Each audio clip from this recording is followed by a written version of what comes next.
Hello everybody and welcome back to Robert's Reviews.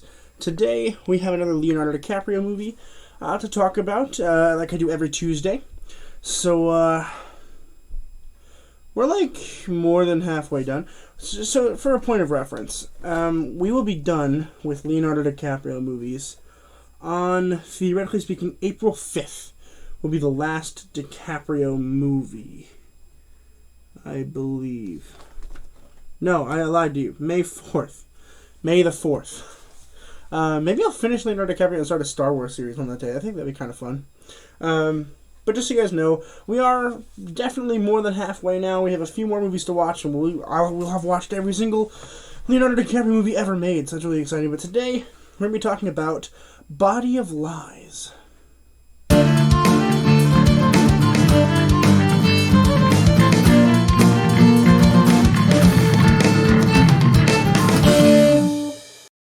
Body of Lies was released in 2008. It was written by William Mahanan and directed by Ridley Scott. Okay. So for those of you who don't know, this is not available on any streaming services. So you have to rent it on YouTube, which is $2. And I would not have paid $2 for this movie. Essentially what this movie is, it's basically a reincarnation of every action movie you've ever seen. There's a couple cool elements that I thought were interesting that just didn't do them particularly well. So essentially there are a couple characters that are main characters. There's Roger Ferris, which is Leonardo DiCaprio, and he is basically a spy, and he works like the CSI or whatever, but he's in the Middle East, and he's basically assigned there, and he's told to like take down this super like terrorist guy that's been blowing up these buildings. So in the process of doing that, he like basically creates a fake terrorist group to get the terrorists on his side. It's complicated. It's really annoying, honestly. I didn't quite enjoy the idea behind his character, but whatever, it's fine. I think it would have been cool if they did it well. Because it's a cool idea. I mean, it's an action movie. It's a typical action movie you normally get. But we have this cool idea of like, oh, well, what if he's pretending to be a bad guy, but he's actually a good guy? Which we've had in other movies, but this had the opportunity to be something really cool and really special. But I just don't think they did it particularly well. Because I was confused most of the time. I knew who the characters were, which is good, because character confusion is the worst kind of confusion, in my opinion. Like, if you don't know which characters are which and what they are and what they do, that's definitely the worst kind of confusion for a film. But not knowing the plot is equally as frustrating, I think. But not as bad, but equally as frustrating. Because, like, I'm over here like, okay, he's got a bad thing, but, like, it doesn't feel very bad because Russell Crowe's character is really mean all the time. So it doesn't feel like it's much of a problem. There's a bigger rift between Ferris and Hoffman here than there is between the bad guy and Ferris. Which is a problem because, you know, technically speaking, Russell Crowe character's on his side. So it's like, it's really annoying when you have that weird clash of characters that I just don't think needed to exist. Particularly along the lines of the fact that this movie isn't very well put together. It's a good idea, and I think it was written well. I just don't think it was particularly, like, they didn't move together as one big piece. It felt like a bunch of really weird mini scenes that didn't quite fit within the story.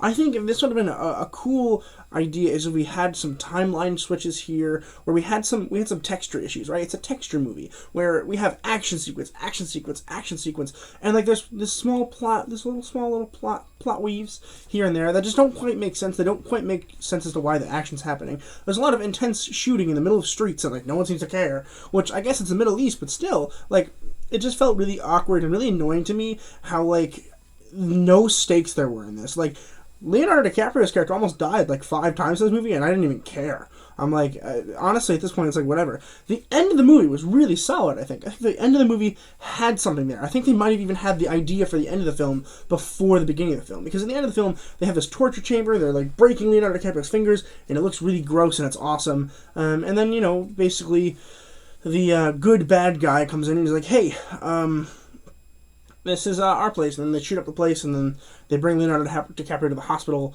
and essentially the good bad guy's like, hey, just so you know, I wanted you to know that I trust you now, which is the whole point of the film, I think. I mean, it's called Body of Lies, so it's about this person lying, but like it didn't feel like a very good movie about lying. Like Liar Liar is a fantastic movie about lying. This one just felt like an action movie, and they were like, oh, how do we get from one action sequence to another action sequence? This is definitely the laziest Leonardo DiCaprio film I've seen in terms of just how do we get from one scene to another, right? I mean, we've had action movies with Leonardo DiCaprio, especially recently. I mean, his last couple movies, we had The Departed and Blood Diamond, both of which I would consider at least partial action movies, especially Blood Diamond. But Blood Diamond, it felt like there was at least a reason to get from one place to another.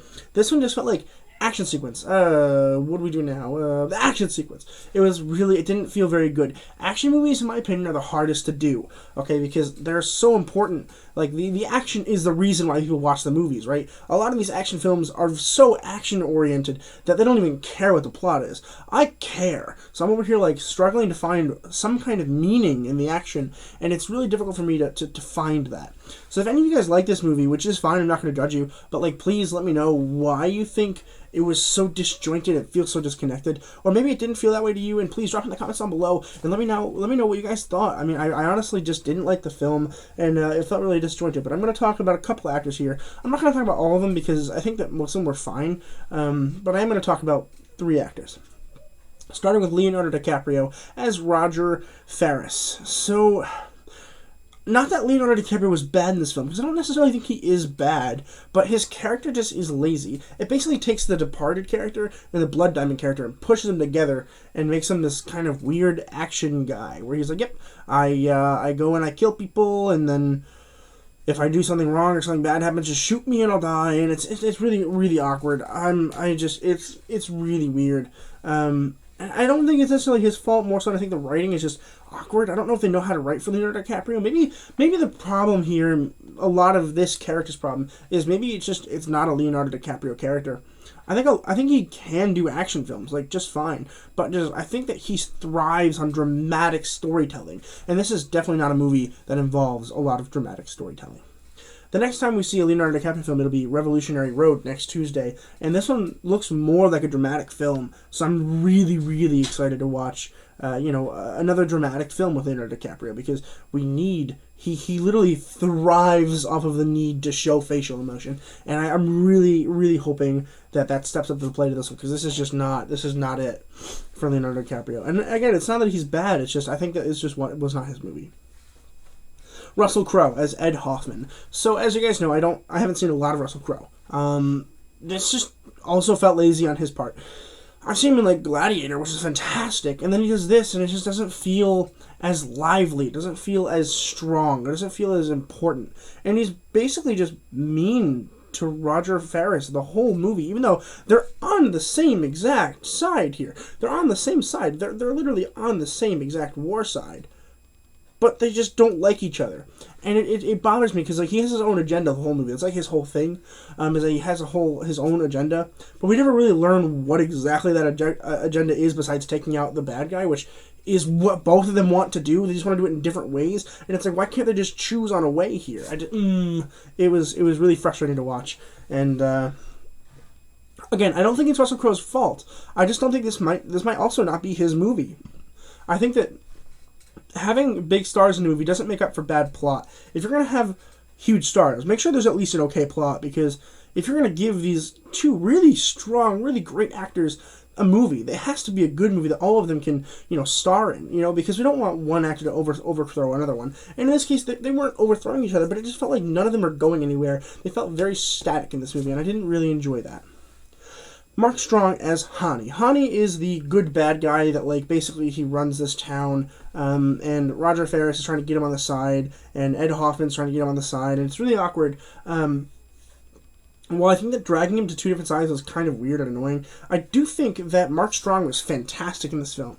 I actually really enjoyed his character. Whenever he was on screen, I was interested to see what was going to happen. The issue was that nothing really happened. There weren't any consequences. Whenever Leonardo DiCaprio's character would do anything wrong, Hani would be like, and then, like, slap him, and then that would be like it. And it's like, there needs to be consequence in this film. There doesn't feel like there's any consequences in this film, and it's really annoying. But I think that Hani was a really strong character, and having that character there might have even increased, like, my likability of the film at least a little bit. I enjoyed watching that character, and I enjoyed the bad guy, because it's not a bad guy for the sake of being evil. I mean, it's a war. It didn't feel like a war movie. It was just an action movie that happened to be taking place during a war. I watched this movie this morning. which is a couple hours ago, and like it just feels like so long ago because it's such a long movie. It was only 2 hours long, but it felt like it was longer than Titanic. Because nothing went anywhere. By the end of the movie, it felt like only 5 minutes had gone by in terms of the movie. It was like, oh wow, we nothing happened in that 2 hours, nothing happened, and it's so like I can't even like describe the entire movie to you because not a lot really physically happens. It's really annoying, really unfortunate.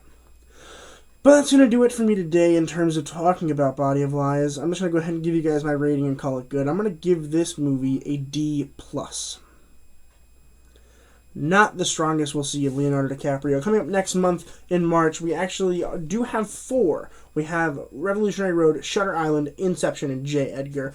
I think the one that I'm most excited about is J. Edgar, because I don't know a lot about that one. I know a lot about the other ones. I don't know a lot about J. Edgar. Inception's kind of long, and Revolutionary Road looks really good, so I'm excited about that one. And Shutter Island, of course, I've heard is fantastic.